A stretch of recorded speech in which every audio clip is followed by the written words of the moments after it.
Maybe I can guess what this is about. Do you mind if I join you? Why?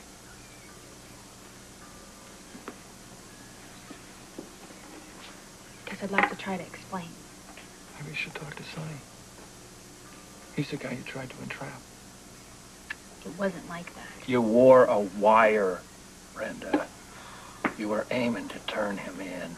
No, Luke, I never agreed to do that.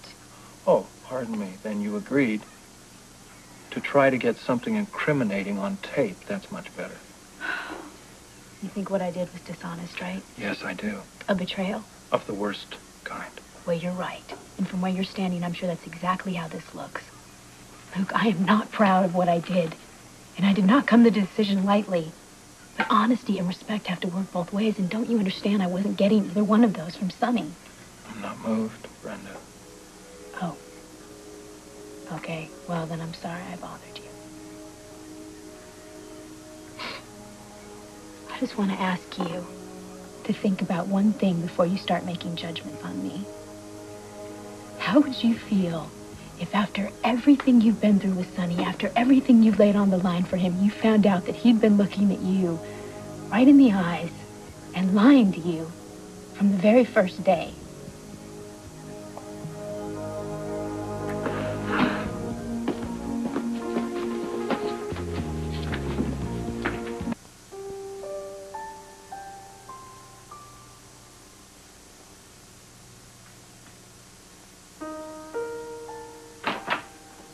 Oh, I'm sorry. I didn't know you were here. No, that's okay.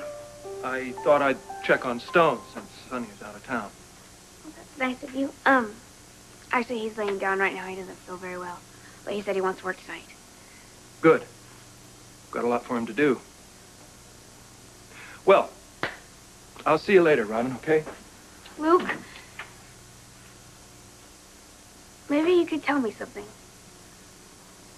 I'll do my best. You're my father's best friend. And he was mine. And you're pretty close to Sonny, too.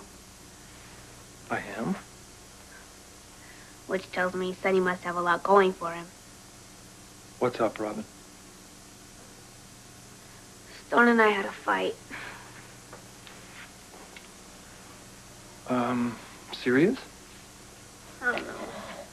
It was over Sonny. See, Stone happens to have this blind spot when it comes to him. Well, you know, that happens with people you care about. I take it you don't have a blind spot. I take it you have a clear fix on what Sonny's about. I wish I did. He's always been so good to Stone. I mean, he's taken really good care of him. He's always been so nice to me, especially since the AIDS and everything. And Brenda's my closest friend. He's your friend and partner. So, what's the problem? The lying. That's a big issue for me. If what I've been hearing is true, if Sonny's involved in some kind of organized crime, then he's been lying to the people that are closest to him, or he hasn't been clean with them. That makes me question his morality. I mean, his code of ethics, if he has any ethics at all. Are you asking for my opinion?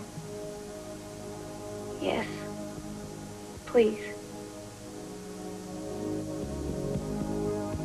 Well, to begin with, nobody's really proven anything about Sonny's involvement with organized crime. But there's a recording. Sonny's on tape telling a friend of his about Lily's father.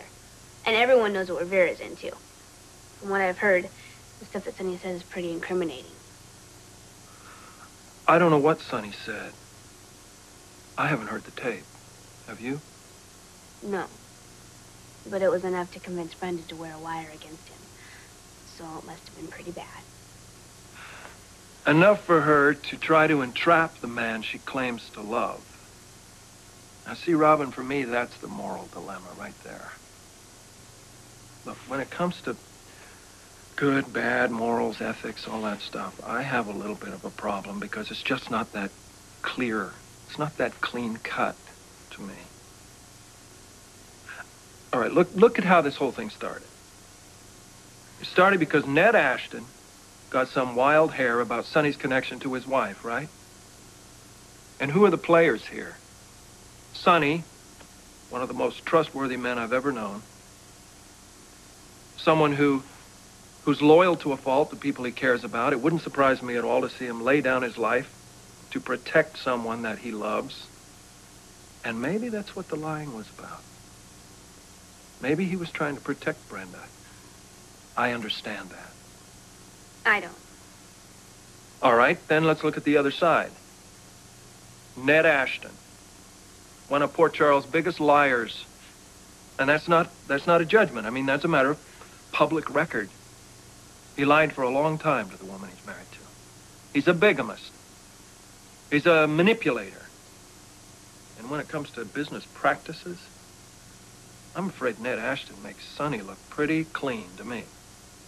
I mean, this is a man that was willing to poison an entire community just to make some bucks with a toxic waste incinerator.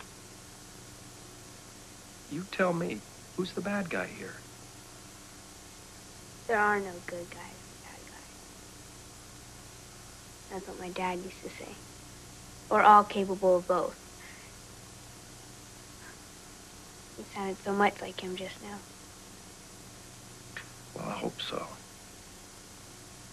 See, for me, it's just a matter of one thing. Who do I want to be in the trenches with? Laura, for sure.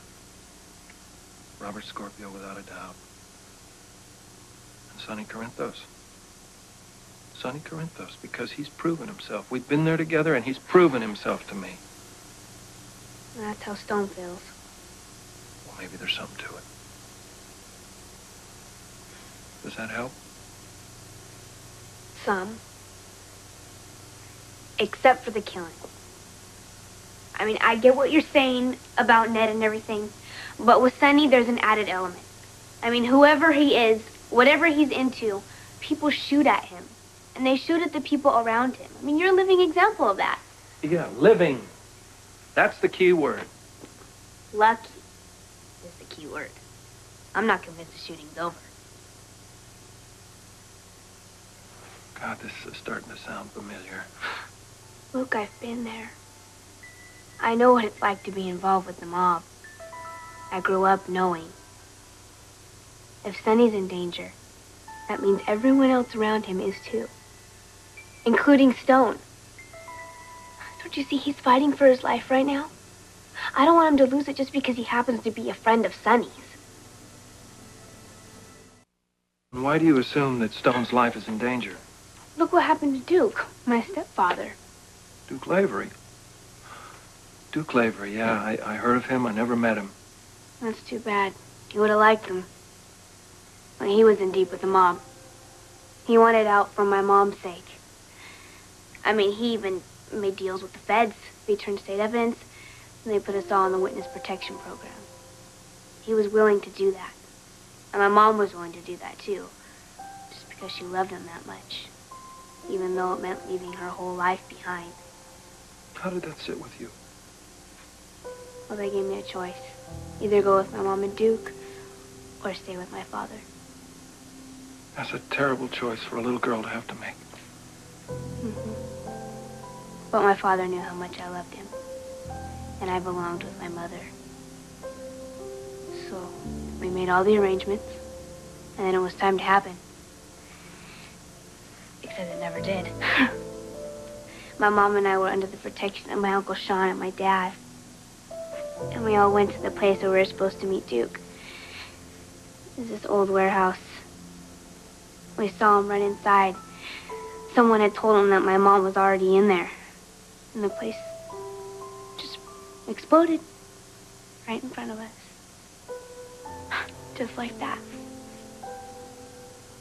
There was all this fire, and Duke was in there somewhere in the middle of all of it. My mom kept on trying to get inside, but my dad would keep her away. My Uncle Sean finally got me and put me in the car. I just remember as we were driving away, all I could see was my mom screaming and clawing at my dad, trying to get to the man that she loved to save him. I can't believe I'm telling you this. It's been ages. How long? I was 11 when it happened. Younger than Lucky.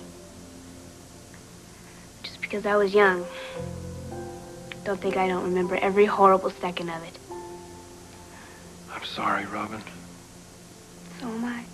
God, the thing is, I feel like my mom right now. I mean, I would do anything. I would scrape my way through anybody to save Stone. He's so damn grateful to Sonny, he just can't realize how dangerous that guy is. Your experience tells you that any connection to the mob is a death sentence. Can you tell me any different than that? I can tell you that when it comes to dying, we're all out of control. But why stay in a situation that you know is dangerous? If what my Uncle Max says is true, Stone is living under the roof of a man who has very powerful ties to the mob. Just like your mother. And you. And from what you've told me, not only was your mother unwilling to turn her back on Duke, but she was willing to leave her whole life behind just to be with him. She loved him. So did I. Almost as much as I love my father. And his connections to organized crime didn't make you love him any less. No.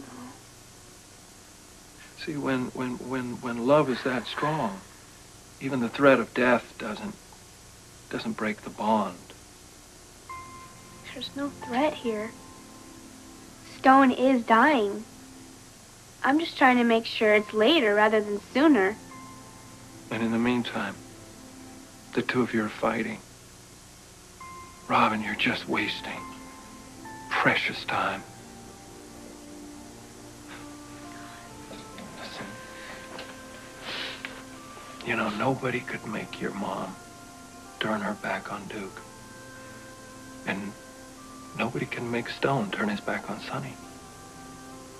And I'd be willing to bet when the time comes, nobody's gonna make you turn your back on Stone. Because that's how love is.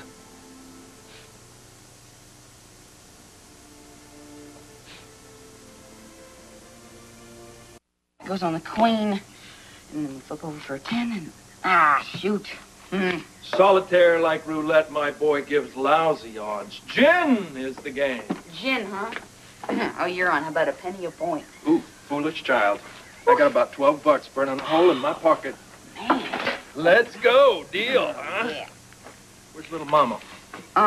She's at Maymay's with Lou. She said she'd be home by lunch, which should be pretty soon. I'll deal. Is it okay if she found you here? We have things to discuss. It's about me? Hey, does the whole world revolve around you, adolescent? Dad, I don't want to do something else that's going to make it worse for you and Mom.